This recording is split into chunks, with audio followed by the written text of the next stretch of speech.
Hey guys, as your chill canine, I'm with one of my new friends here, Tiago, and yes, buddy. And Tiago has a problem that a lot of dogs that come to us have a problem with.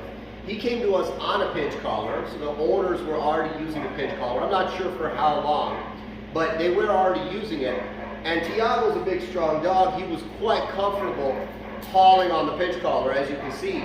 Now, I know some of you wise asses are going to say the pinch collar is loose and it's not properly placed. It doesn't matter where you place it. He's a big, strong dog. He will happily pull on it. Now, I'm a couple sessions into Tiago, so what I've been doing is I've been sensitizing Tiago to the pinch collar. So a lot of dogs, you know, you use a tool like the prong collar, but owners just rely on the collar to do all the work. And that's a critical error, because the collar isn't going to train the dog. The training trains the dog. Just whatever you're using, e-collar, prong collar, whatever. And if you use it like a bandage, that's all it'll ever be. And like most bandages, it'll quickly lose its effectiveness. And you'll have a dog, even if it is somewhat effective, that will only not pull when they're wearing the pinch collar. So what we do, even if we get dogs that already pull on the pinch collar coming in, is we start immediately sensitizing the dog to the collar. See, look at this. He's pulling with all his strength and he's not too worried about it. Now, I've already done a couple sessions with it, so you can see, like in the beginning, he pulled a little bit and he gave, but now as I've been talking and letting him get away with more and more pulling, he's been just pulling like a maniac. And, you know, and he's only, what, 7, 8 months old. Can you imagine what it'll be like at 2 years if I let him keep doing this? So what we want to be doing, number one, is two things. First, like I said, we've got to sensitize the dog to the collar, but we also have to teach the dog respect on the leash. And he has, you know, it's not because he's mean or anything or you know, anything bad about him. He just doesn't have any respect on the leash because he hasn't been taught. So respect on the leash is not something you do with bribery. It's not something you do by talking at the dog. It's something that you do by showing the dog. So for basic respect on the leash, all I do is walk and stop. So I'm going to walk with the dog, and I'm going to stop. And as you can see there, he pulled ever so slightly into the collar, so I gave a quick backward snap of the leash. So again, I'm going to walk, and I'm going to stop. And a little bit there, and actually that time I was a little bit late. I thought he was going to stop right there. He pulled on me, and you can see I gave him a quick, sharp snap. Basic respect on the leash is as follows. You never ever pull me, whether I'm standing still or whether I'm moving. If I'm walking, you walk with me. You don't stop to smell the daisies and therefore cause me to pull on you. I want a dog that doesn't stay at the end of the leash. He doesn't have to be right next to me, but he can't be, you know, always at just the very end of the leash. I don't like that. I want a dog who keeps a nice bend in the leash and a dog who's aware of where I am in relation to him. Okay, guys, so what I do is I walk and I stop. Good boy, and I want to see that. He doesn't have to look at me, but he does have to be right there. He stopped, but then he got a little distracted and went to go sniff the fridge, and right away, quick pop. You'll notice again, I'm not talking to the dog. There's no talking to be done right now. I'm just achieving basic respect on the leash. Don't pull. It's just that simple. So, walk around that way. No, just walk. Every time I stop, I want to see that the dog, he doesn't have to stop moving his feet, but he does have to stay within range of the leash. So again, that stop, good boy. I'll praise him now because he's doing the right thing. And again, that stop, good job, buddy. And what you see is if you do this properly, the dog starts giving you more engagement. Like he actually will start looking at you. I never told him he had to look at me. All I told him was that he couldn't pull on the leash, and in order for him to achieve that, he has to be somewhat aware of where I am. And that's actually going to naturally create a dog that checks on you more. And when I have a dog that is aware of where I am and reserves a part of his little brain for me, I have a dog that I can then give more information to. So I don't generally start training a dog for functional obedience until I have basic control on the leash. So now I'm going to just take off this way. And as you can see, he didn't catch that I started walking off. So what did I do? I just gave him a quick snap. Same thing in this direction. That time he caught it, right? And all I'm doing is I'm just telling the dog through the language of pressure that he needs to be aware of where I am in relation to him, right? A lot of owners who see this, they're always checking the dog, they're always looking at the dog stops, they stop, and it's almost subconscious, and it's actually really unhealthy because it teaches the dog he has to pay no attention to you. You don't matter in the equation.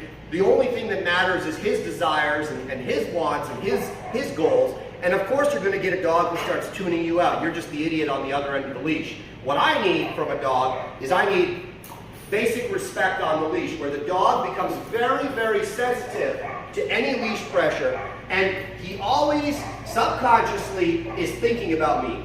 Just like anything else. In the beginning, the dog has to kind of think a little harder, but once he gets really good at it, you'll see that the dog actually starts really, he's able to do other things, but still always reserve a little part of his brain for you. And that opens the door to more advanced communication, like heel, sit, down, come, all that type of stuff. So it all starts here on a 4 to 6 foot leash, just basic control. Walk, stop. Walk, stop. And again, you'll notice he's right, he's left, he's all over the map. It doesn't matter. I don't care where he is in relation to me. All I care about is that he has that basic control on the leash that we're seeing here. And this is really, really easy, guys. If you have a halfway decent timing and a good sharp, you're able to pop this as necessary, you're not going to have a problem. That's a good boy. Yeah, buddy. So the other thing too is you see me really popping on this dog. Well, there's a couple of reasons for it. Number one, he's not physically sensitive. Mentally he's sensitive, but physically, like a lot of princesses, he's not particularly sensitive. If you have a very sensitive dog, you don't want to be giving it big pops the way I am. But if you have a dog who, like him, was kind of a little bit desensitized to the tool and is physically quite strong and has no problem pulling into it, then you're going to need to be a little bit firmer on the leash, as you see I am with him. And I'm giving it quite a pop every time he pulls into it. And again, I know all you prong collar Nazis are going to be like, it's too loose, it's sitting low, blah, blah, blah. It doesn't matter here's the little secret. The prong collar, it doesn't matter where it sits, high, low, whatever, as long as you're using it properly.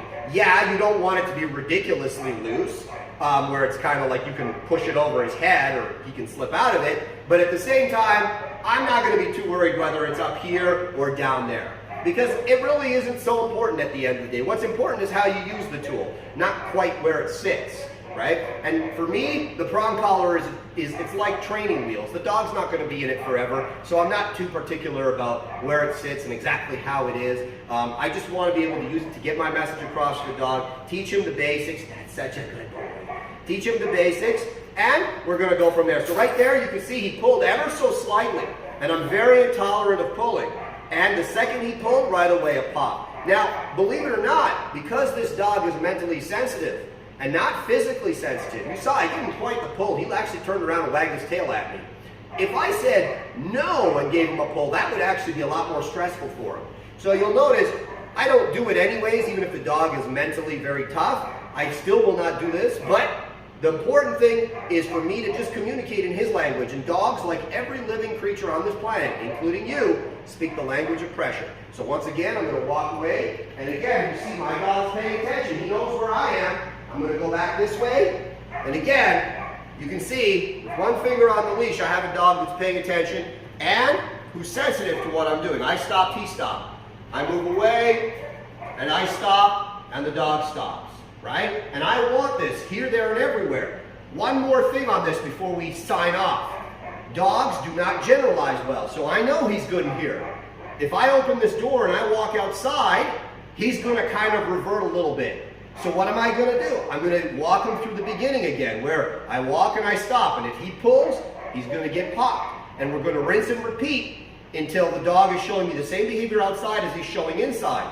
Guess what? If I put him in my truck and I take him to the park, it's going to be the same thing. I get out in that parking lot, we're doing walks and stops until I see the correct behavior. If he's missing every stop and he's pulling into the leash, that's going to be a problem. And now, look at this. This is, I guess they call this, They call this engagement. The dog can't take his eyes off me. I haven't even given him a treat. Well, I gave him a treat at the very beginning, but he didn't like it. So you notice I haven't given him any more. It's not because I'm opposed to using treats. It's just because the treats that I happen to have are not his thing right now. So I guess I got to get him some different treats.